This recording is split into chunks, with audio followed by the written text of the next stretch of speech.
गणेशाचं आगमन झाल्यानंतर त्याची पूजा करतो आपण.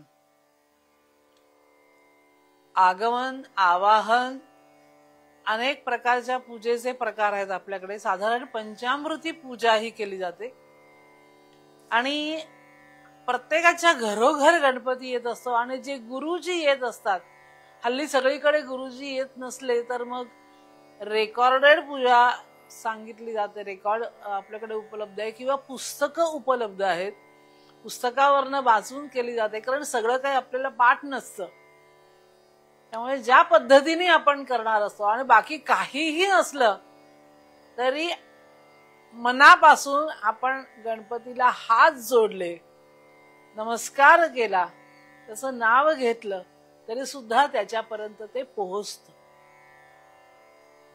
आपल्या सगळ्यांना माहिती असलेलं स्तोत्र आहे संकटनाशन स्तोत्र. आणि गणपतीच्या अनेक स्तोत्रांमध्ये हे स्तोत्र जास्त प्रसिद्ध आहे. प्रथमं वक्रतुंडंच एकदंतम द्वितीयकम, सगळी गणपतीची नावं आहेत. वक्रतुंड याच्याबद्दल खूप गमतीदार लोकांच्या प्रतिक्रिया असतात. वाकड्या तोंडाचा शब्दशः अर्थ घेतला तर वक्रतुंड याचा बरोबर आहे अर्थ वाकड्या तोंडाचा. वक्र वाकड, तुंड म्हणजे तोंड, पण असा त्याचा अर्थ नाहीये. त्याचा अर्थ असा आहे वक्रां तुंडयती इति वक्रतुंड. म्हणजे जे वाकडे लोक आहेत त्यांना जो ताडन करतो, त्यांना जो शिक्षा करतो, त्याला वक्रतुंड असं म्हटलंय. प्रथमं वक्रतुंडंच एकदंतम द्वितीयकम. एकच दात आहे त्याला, आपल्याला माहिती आहे तसे मोठे मोठे, त्यातला एक तुटका असतो. दोन कारणं सांगितली आहेत गणेश पुराणाने वेगवेगळ्या ठिकाणी वेगवेगळ्या कथेमध्ये. एका कथेमध्ये असं आहे की तो युद्ध करत असताना घाव बसला त्या परशुवरती आणि परशुचा दातावरती आणि अर्धा दात त्याचा तुटला आणि त्यामुळे एक दात पूर्ण आहे, एक दात अर्धा आहे. हे एक कारण आहे. आणि दुसरं एक कारण आहे, तो लेखनिक होता. महाभारत लिहिताना व्यासांनी ते सांगितलंय आणि गणपतीने ते लिहून घेतलंय. लेखनिक आणि लेखक याच्यामध्ये फरक असतो. लेखक म्हणजे जो स्वतःच्या मनाने स्वतः लिहितो तो लेखक, आणि दुसऱ्यांनी सांगितलेलं जो लिहून घेतो तो लेखनिक. गणेश हा अत्यंत बुद्धिमान आहे आणि त्यामुळे तो लेखनिक झाला आहे. त्याने अट घातली आहे की मला थांबावं लागतं कामा नये. व्यास असं म्हणाले, पण तुला अर्थ कळल्याशिवाय लिहू नकोस. तर तो इतका बुद्धिमान आहे की रचना जी केली आहे त्याचा अर्थ समजून लिहितोय. बरेच वेळा आपलं असं होतं की आपण काय लिहितोय, काय बोलतोय, काय करतोय, काही अर्थच कळत नसतो. अनेक चुका होतात आपल्याकडनं, कारण आपण त्याचा अर्थ नीट समजून घेत नाही. याचं एक उदाहरण मला नेहमी आरतीमध्ये बघायला मिळतं. आपण नेहमी म्हणतो कायेन वाचा मनसेंद्रियैर्वा. आरती संपल्यानंतर जे भजन म्हटलं जातं त्याच्यामध्ये कायेन वाचा मनसेंद्रियैर्वा बुद्ध्यात्मना वा प्रकृती स्वभावात करोमि. आता इथे सगळे जण चुकीनी यज्ञम असा शब्द म्हणतात. करोमि यज्ञम सकलम परस्मै नारायणाय समर्पयामि. इथे यज्ञाचा काय संबंध आहे? काहीच नाही. पण अगदी वरपासून खालपर्यंत, टीव्ही पासून सर्वसामान्य माणसापर्यंत सगळेजण तेच म्हणतात. आणि एकदा टीव्हीनी चुकीचं पसरवलं की ते सगळेच तेच वापरतात.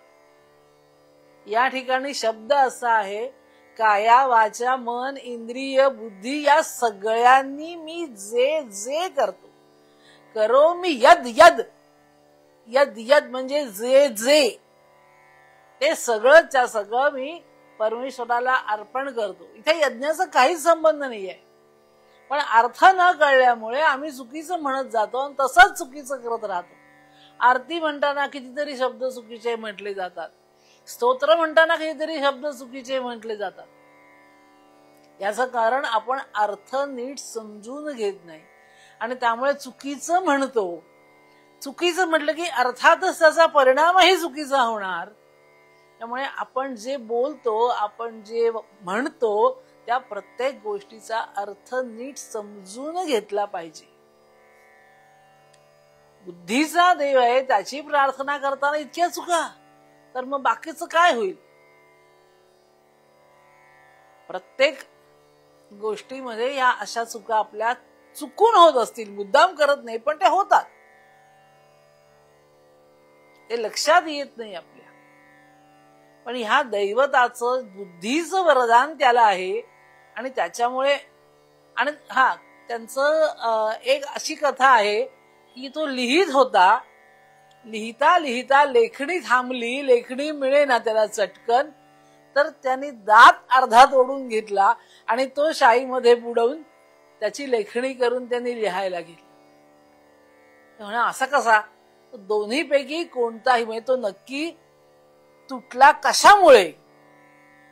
म्हटलं कुठल्याही कारणाने तुटला असेल दात, दोन्हीपैकी एकतर परशुचा आघात झाला म्हणून, किंवा लेखणी तुटली तर ती पटकन आपला दात मोडून ती लेखणी केली, त्याची काम थांबता कामा नये म्हणून. असं जरी असेल तरी या दोन्हीमध्ये त्याचं प्रसंगावधान आणि त्यांनी केलेलं काम थांबता कामा नये यासाठी त्यांनी एकदंत हे त्याचं नाव अभिमानाने मिळवतोय. तो प्रत्येक त्याच्या विशेषणाला, प्रत्येक त्याच्या नामाला काही ना काही अर्थ आहे. एकादशम गणपतीम, गणांचा तो अधिपती आहे. गण म्हणजे एक एक माणूस, एक एक त्याचा देवांचे गण आहेत. म्हणजे शंकराची जी सगळी माणसं आहेत त्याचे गण आहेत, गणपतीची सुद्धा सगळी माणसं आहेत त्यांचे गण आहेत, त्या सगळ्यांचा अधिपती आहे तो, म्हणून त्याचं नाव गणपती आहे. गणानाम त्वाम गणपतितुम हवामहे, असा गणपती. द्वादशम तू गजाननम. आणि नेहमीच देवाचे गुण आपल्या अंगी यावेत अशी देवाच्या भक्ताची इच्छा असते आणि त्या गुणांप्रमाणे, त्या गुणांबरोबरच त्याचं यश, त्याची बुद्धी आणि त्याचं पराक्रम हाही आपल्यामध्ये यावा अशी इच्छा करायची. आणि त्याप्रमाणे हे स्तोत्र नित्यक्रमाने म्हणायचं, लहान मुलांना शिकवायचं, मोठ्यांनी सुद्धा म्हणायचं.